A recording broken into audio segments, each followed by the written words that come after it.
Smart Ahmednagar news. Rotary run for cancer awareness marathon उत्साहात संपन्न। Rotary club of Malkapur यांच्या वतीने rotary run for cancer awareness he marathon धाव स्पर्धा उत्साहात पार पडली।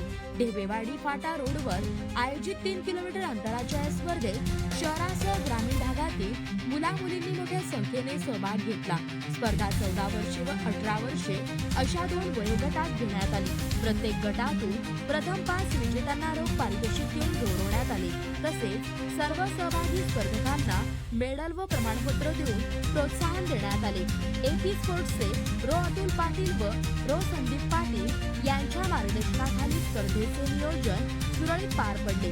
कॅन्सरविषयी जनजागृती करण्यासाठी रोटरी क्लब मलकापूरच्या सर्व सदस्यांनी फलक दाखवून रस्त्यावर जागरूकता रॅली काढली। कार्यक्रमाच्या अध्यक्षस्थानी रोटरी क्लबचे अध्यक्ष राहुल जामदार होते। तसेच त्यांनी उपस्थितांना मार्गदर्शनपर भाषण करून कॅन्सर प्रतिबंधाचे महत्त्व स्पष्ट केले। सचिव विजय दुर्गावळे यांनी कार्यक्रमात उपस्थित राहिलेल्या सर्वांचे आभार मानले। या उपक्रमात रोटरी क्लब मलकापूरच्या सर्व तरुण सदस्यांचा सक्रिय सहभाग होता। एकंदरीतच कॅन्सरविषयी जागृती आणि आरोग्यदायी जीवनशैलीचा संदेश देणारी ही धाव क्रीडाप्रेमींनी उत्स्फूर्तपणे यशस्वी केली। कराड प्रतिनिधी विजया माने।